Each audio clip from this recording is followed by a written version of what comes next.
بسم اللہ الرحمن الرحیم۔ السلام علیکم ورحمۃ اللہ وبرکاتہ۔ آج ہمارا موضوع ہے شہریار خان حیات و خدمات۔ نام اخلاق محمد خان، پیدائش 16 جون 1936، ضلع بریلوی اتر پردیش، وفات 13 فروری 2012 علی گڑھ، پیشہ معلم، شاعر، نغمہ نگار، قومیت بھارتی۔ شہریار ایک بھارتی ماہر تعلیم اور اردو شاعری کی مشہور شخصیت کے طور پر مقبول ہوئے۔ بالی ووڈ کے ایک نغمہ نگار کے طور پر وہ گمان اور امراؤ جان کے نغموں کے لیے یاد کیے جاتے ہیں۔ شہریار ایک مسلم راجپوت خاندان میں تولد ہوئے۔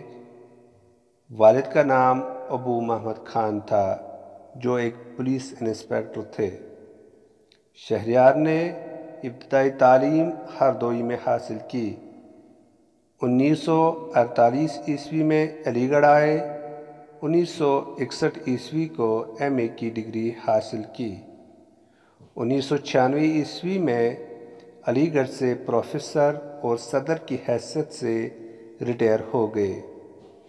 خلیل الرحمن اعظمی سے قربت کے بعد شہریار نے شاعری کا آغاز کیا۔ آپ کی کچھ غزلیں کنور محمد اخلاق کے نام سے شائع ہوئے۔ ان کے کلام کا ترجمہ فرانسی، جرمن، روسی، مراٹھی، بنگالی اور تیلگو میں ہو چکا ہے۔ شہریار کا کلیات پبلیکیشنز پاکستان سے شائع ہوا، جس میں آپ کے 6 مجموعے شامل ہیں۔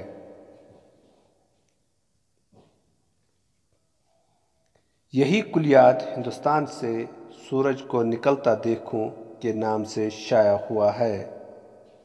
شہریار کو Sahitya academy award, Bahadur Shah Zafar award, غالب institute award, Uttar Pradesh Urdu academy award, میرا اکیڈمی ایوارڈ، ساہتیہ منچ ایوارڈ، جلندھر ادبی سنگم ایوارڈ، شرف الدین یحییٰ میری ایوارڈ، فراق سمان، اقبال سمان سے نوازا گیا۔ اس کے علاوہ انہیں گیان پیٹھ اعزاز بھی حاصل ہوا۔ اب ہم شہریار کی ایک غزل کی تشریح پڑھیں گے۔ اب ہم اس غزل کے پہلے شاعر کی بلند خوانی کریں گے، اس کے بعد اس کی تشریح کریں گے۔ زخموں کو رفو کر لے، دل شاد کرے پھر سے، خوابوں کی کوئی دنیا آباد کرے پھر سے۔ رفو کا معنی ہے پھٹے ہوئے کپڑوں کی داغوں سے مرمت کرنا، شاد کا معنی ہے خوشی۔ اس شعر میں شاعر فرماتے ہیں، آئے ماضی کی دکھوں اور تکالیف کو بلا کر نئی خوشحال زندگی کی شروعات کریں اور مستقبل کے لیے نئے خوابوں کی دنیا آباد کریں۔ مدت ہوئی جینے کا احساس نہیں ہوتا، دل ان سے تقاضا کر بیداد کرے پھر سے۔ مدت کا معنی ہے زمانہ، وقت، بیداد کا معنی ہے ظلم و ستم۔ اس شعر میں شاعر فرماتے ہیں، محبوب کے مظالم کے بغیر جینے کا کوئی مزہ ہی نہیں ہے، اس لیے شاعر اپنے دل سے کہتا ہے کہ تو اپنے محبوب سے پھر خواہش کا اظہار کر کہ وہ پھر سے ظلم اور زیادتیاں شروع کریں، تاکہ پھر سے جینے کا بہانہ مل جائے اور زندگی جینے کا وہی مزہ پھر سے آئے۔ مجرم کے کٹہرے میں پھر ہم کو کھڑا کر دو، ہو رسم کہن تازہ فریاد کرے پھر سے۔ کٹہرے کا معنی ہے لوہے یا لکڑی کا جنگلہ، خصوصاً عدالتوں میں جہاں ملزم کھڑے ہوتے ہیں، یہ وہیں پر ہوتی ہے، اسی کو کہتے ہیں جس میں مجرم کو کھڑا کیا جاتا ہے۔ رسم کہن کا معنی ہوتا ہے پرانا طریقہ۔ اس شعر میں شاعر فرماتے ہیں، یعنی کہ شاعر زندگی کی کسی سیاہ باب کو یاد کر کے وقت سے مخاطب ہو کر فرماتے ہیں کہ ہمیں پھر سے ماضی میں لے چلو تاکہ ہمارے دکھوں کا مداوع ہو سکے۔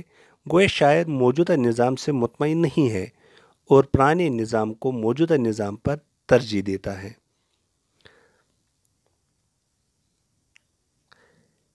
اے اہل جنوں دیکھو زنجیر ہوئے سائے، ہم کیسے انہیں سوچو آزاد کرے پھر سے۔ زنجیر کا معنی ہے بیڑی۔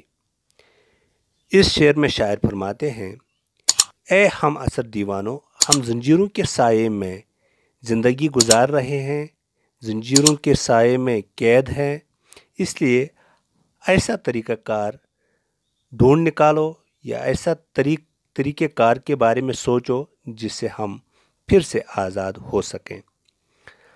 اب جی کے بہلنے کی ہے ایک یہی صورت، بیتی ہوئی کچھ باتیں ہم یاد کریں پھر سے۔ بیتی ہوئی مطلب ماضی۔ اس شعر میں شاعر فرماتے ہیں کہ مجھے دل کو خوش کرنے کی کوئی صورت نظر نہیں آئی، اس لیے شاعر کہتا ہے کہ ماضی کے پرمسرت اور بہترین باتوں کو یاد کیا جائے تاکہ دل کو سکون اور خوشی میسر ہو جائے۔ اس کے ساتھ ہی آج کا ہمارا موضوع مکمل ہوا۔ اللہ حافظ، اللہ نگہبان۔